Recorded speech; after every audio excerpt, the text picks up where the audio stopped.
Você que é torcedor do Flamengo, porque o nosso próximo assunto é o Flamengo, gostou, não gostou da estreia do teu time, tá na bronca lá com o sistema defensivo, são vários temas que a gente trata a partir de agora, hein? Porque o Flamengo começou essa caminhada na fase de grupos da Libertadores com o estádio vazio, né? Sem vitória, apenas um empate com o River Plate, num jogo cheio de polêmicas. O Ricardo Lai foi para lá, acompanhou tudo de perto e traz agora todos os detalhes. Jogo sem torcida? Olha, dentro do estádio sim, mas olha lá em cima, no prédio, ao lado do estádio Newton Santos. Se dava para escutá-los nessa distância, ali pertinho, no acesso ao campo, a ordem dos jogadores do Flamengo era essa. Nós damos o ritmo, nós temos que nos impor em casa. Calma, mais parceiro, dá uma respirada, vamos lá.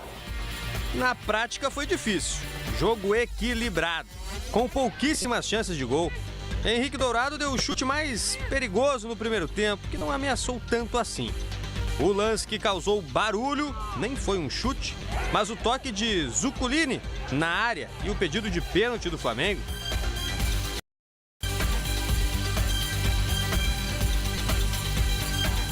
Aos 6 minutos do segundo tempo, enfim a penalidade máxima. Diego é derrubado e o árbitro marca. Henrique Dourado bate, faz 1-0 para a alegria dos poucos torcedores presentes ali pertinho do estádio, na varanda de casa.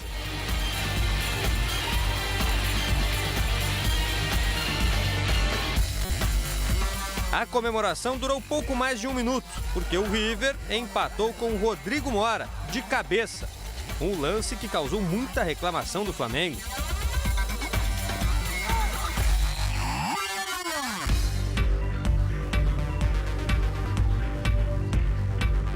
Primeiro gol, acho que estava impedido, não sei falar.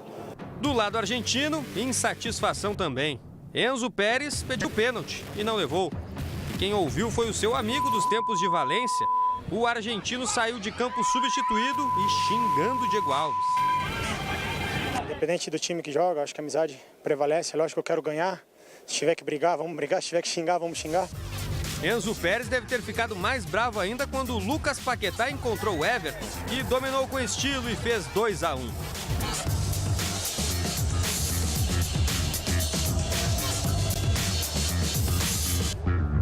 Paulo César Carpegiani, que já tinha colocado o Rodinei no lugar de Pará, fez mais 2 substituições. Rômulo e Arão entraram. O River cresceu, ameaçou, reclamou pênalti de Hever, mas não precisou da penalidade máxima para empatar. O chute de Maiada, que não atuava numa partida internacional havia 8 meses por causa de doping, estragou a estreia do Flamengo.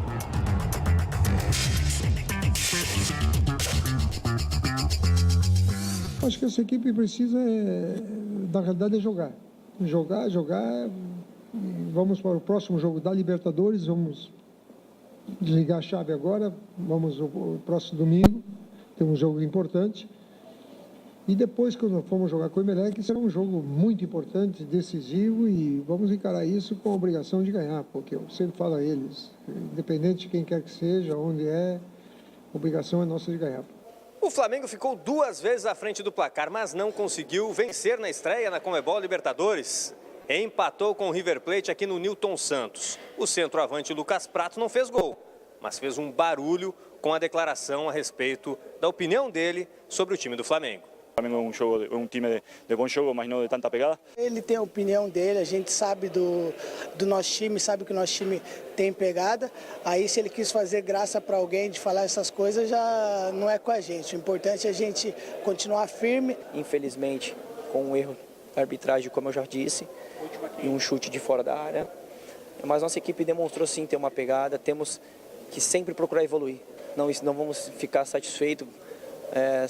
Saímos daqui chateados pelo empate e vamos ter que evoluir. E esse é o nosso pensamento para que nós buscamos esses 3 pontos fora de casa. Tá aí o Henrique Dourado falando na zona mista, logo depois desse empate 2-2 com o River Plate na estreia da fase de grupos da Conmebol. Paulo Lima, quando a gente pega assim um pós-jogo e você vê o resultado 2-2, 4 gols, Libertadores, Brasil e Argentina, você fala, olha, no mínimo um jogaço. Não foi o caso ontem, né? Daqui a pouco a Nadine Bastos marca a presença aqui no Bom Dia Fox para falar de um pênalti não marcado, impedimento, polêmicas à parte. 2-2, mas não foi um jogo bom, né? Mas foi um jogo disputado. Foi um jogo com a cara do futebol brasileiro, com a cara do futebol argentino, muito mais com a força do futebol argentino, que prevaleceu principalmente a partir do segundo tempo, quando o Carpegiani, a meu ver, mudou errado. O Carpegiani mudou defensivamente. Em momento algum ele pensou em atacar, em momento algum ele pensou em fazer a diferença na sua posição de vantagem que tinha com 2-1. Você tem um Vinícius Júnior no banco de reservas, você não coloca o Vinícius Júnior. Você tem as opções que o time tem para ser ofensivo e também o Viseu estava no banco de reservas. Em nenhum momento ele pensou em atacar. Ele coloca o Rodinei, tá bom, o Pará não estava uma excelência, o gol que sai com a jogadinha do Rodinei ali pelo lado direito, mas essa dúvida ele está carregando há algum tempo na lateral direita. Ele ainda não se definiu quem é ou quem não é, quem é o titular. Jogou defensivamente. O Rômulo se carregou demais as tintas em cima do Arão por causa do segundo gol, né, que ele chega atrasado. Mas o Rômulo foi a figura apagadíssima. O Rômulo não participou da marcação, não participou do passe, não participou em momento algum daquela função que ele era executada, ou pelo menos que ele tivesse que executar no time do Flamengo. O jogo, quando a gente fala assim, sem um pouquinho da paixão, mas o time do River Plate foi valente. O time do River Plate foi para cima o tempo inteiro. Ao contrário do Carpegiani, o Gadiardo jogou ofensivamente. Botou 2 homens no ataque, botou um artilheiro do time, artilheiro que inclusive foi preponderante na Libertadores, na Sul-Americana do ano passado, né? Teve que mudar ali no meio-campo, questão de cartão amarelo, inclusive como que fez o gol. Mas de certa forma, o futebol argentino, o futebol do River Plate foi um futebol de qualidade. Não me venham aqui dizer que o futebol do River Plate não foi bom. Foi sim. Foi um time que jogou para vencer no Flamengo, jogou na casa do adversário e jogou ofensivamente. Não fique só pensando nas críticas ao Flamengo, não. Pense do outro lado, avalie o time do River Plate. Coloque o River Plate como uma equipe forte, candidata, quem sabe, a passar para a próxima fase, assim como o Flamengo é. O Flamengo foi fraco? Foi, até certo ponto. Decepcionou? Eu não classifico como decepção, mas foi uma atuação abaixo daquilo que se espera do Flamengo, repetindo o que tinha na temporada anterior. Né? Falhas no sistema defensivo e, infelizmente, o Diego Alves, goleiro do Flamengo, contratado para ser uma das grandes muralhas do time. Não tem nenhuma brincadeira aqui com o Muralha que foi embora, mas uma grande muralha do time falhou. Eu acho que falhou mais no primeiro gol do que no segundo. No segundo, se você olhar bem a imagem, ele procura saber onde está a bola, a batida vem de longe, o Arão vem, ele está um pouquinho coberto. Porque ele cai atrasado, não tem a menor dúvida. Mas no primeiro gol, a bola é na pequena área, é dele. Completamente dele. Além do Diego, Paulo Lima, acho que ontem o sistema defensivo do Flamengo não esteve bem. Não, lógico que não. É difícil a gente falar isso, mas a gente tem que falar. O Juan não fez uma noite... O primeiro gol foi em cima do Juan. Não teve uma noite legal, não. O Juan muito mal ontem. No fim do jogo também errou bote, errou saída de bola, o que é raríssimo da gente ver. Agora, me causou estranheza isso que você falou. Que não só você está entrando mais no aspecto do Paulo César Carpegiani abriu mão de peças mais ofensivas no segundo tempo. Mas além disso, Paulo Lima, apostar em 2 jogadores, William Arão e Rômulo, estão completamente sem ritmo. O William Arão ontem estava completamente perdido. Um jogo tão importante, você vinha preparando uma equipe? Assim, eu acho até que tá bom que o William Arão tá sem ritmo, mas eu vi a atuação do Rômulo muito mais apagada do que o Arão. Mas o Rômulo foi inexpressivo no jogo.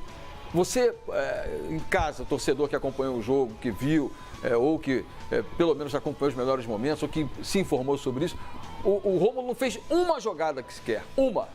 O Arão deu uma dividida, deu um chute para lá, e na bola atrasada, queira ou não queira, ela vem rebatida para a grande área, e o jogador do River pega de primeira. É difícil você imaginar que aquela bola vai certinha, numa linha reta, entrando no canto. Tá bom, o Diego falhou, ele caiu atrasado. Mas a pegada do cara é uma pegada de qualidade. Ele teve sorte na pegada que ele bateu. Ele bateu na bola com aquela convicção toda, não sei avaliar se é a convicção toda, mas que ele pega certinho nela, ela pega uma linha reta e vai lá no canto, dizer que é indefensável não é. Mas que ele caiu atrasado, caiu. Acho que o primeiro gol é mais falha, ao meu ver, do que a bola era na mão do Diego, na cabeça do Juan. Com todo respeito ao futebol do River, a qualidade, eles vieram buscar o resultado, mas eles souberam trabalhar em cima das falhas do Flamengo. Além como do primeiro o gol de empate foi se ele falar, impedimento, se a gente parar para pensar, Juan, Arão, Diego, Rômulo, sistema defensivo do Flamengo em um todo falhando. Mas você disse do gol impedido, ainda hoje Nadine Bastos vai marcar presença aqui no Bom Dia Fox, porque estão reclamando de um pênalti não dado. O gol do River Plate de bola parada teria atletas impedidos, mas esse assunto para Nadine Bastos. Você segue tuitando na hashtag Bom Dia Fox Quinta, conta pra gente.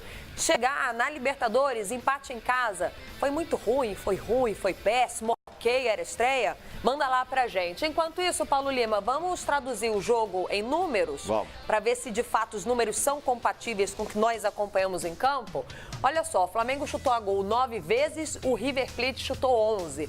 Faltas, o River mais faltoso, 25 contra 14. Posse de bola, a gente vê que teve um equilíbrio, o River ficou um pouquinho mais com a bola. Passes certos também, tem um certo equilíbrio, 219 a 237.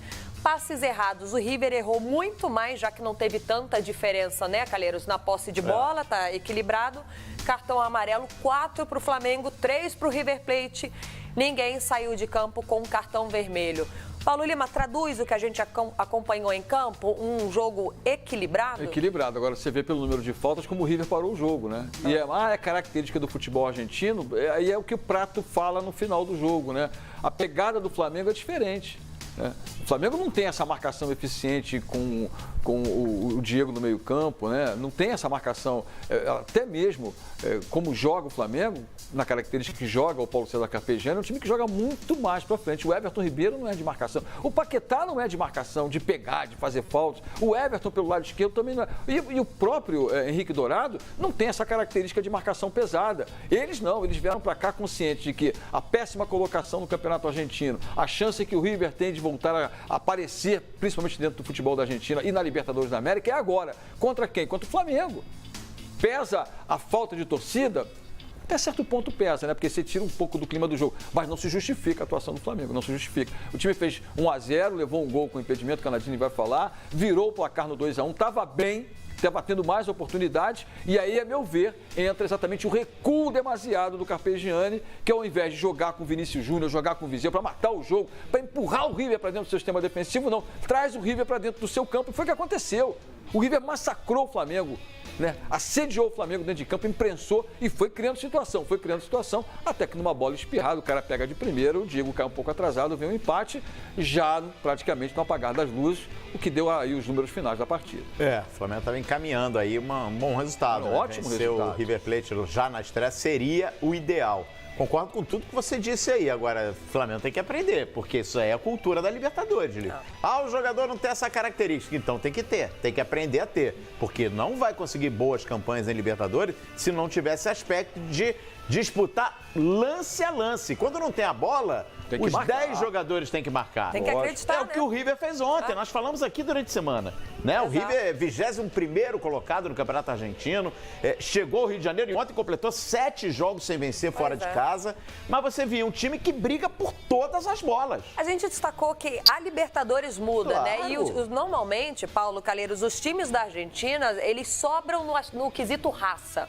Eles acreditam em todas as bolas e até o último minuto, o que normalmente falta para alguns times aqui no Brasil. Tem muita gente participando na hashtag, Calheiros, daqui a pouco a gente dá destaque, porque essa palavrinha que eu citei, raça, vem aparecendo ali com uma frequência grande. Muita gente falando que falta a tal da raça para o Flamengo. Vamos para a zona mista aqui do Bom Dia Fox, porque logo depois desse empate 2-2 dentro de casa no Newton Santos, no Rio de Janeiro, o Carpegiani, ele disse o seguinte, Calheiros: faz tanta diferença essa história de jogar em casa ou na casa do adversário, não, hein? Vai ter que buscar. Será, Carpegiani? Espaço aberto para o técnico do Flamengo, então. Lamenta muito esse empate no final, acho que o time mereceu a vitória. A gente conseguiu controlar bastante algumas partes do jogo, né? Eles chegaram no final numa bola de contra-ataque. Às vezes deixamos muito espaço ali atrás e aconteceu esse gol de empate. Só o comecinho, né? Vamos agora focar agora nos jogos que temos pela frente e nos demais jogos tentar buscar essa classificação, que ainda é só o começo. Não saímos satisfeitos com o empate. A equipe fez um grande jogo, na minha opinião, enfrentamos uma grande equipe também. E infelizmente não saímos com os 3 pontos, mas devemos seguir. Temos um jogo só com a nossa torcida, mas vamos tratar de... Eu não vejo muita diferença você jogar dentro e fora de casa. Aqui, Diego, que me diz que eu sempre cobro eles com a mesma intensidade, Porque um time que se preza do gabarito de um Flamengo, jogar dentro ou fora de casa, não vai fazer muita diferença, não. Pelo menos eu penso isso e passo e cobro deles. Então, nós, o Flamengo, nós temos jogado praticamente quase sempre fora. Joga ali, joga aqui. Claro que agora, então, numa competição mais difícil, importante, mas são jogos. O que necessita essa equipe é jogar. Tá aí, o Paulo César Carpegiani, a gente acompanhou também o Diego Alves e o Diego ontem estava de aniversário, 33 comemorou anos. 33 anos. Na noite de aniversário também ficou devendo futebol, o Diego.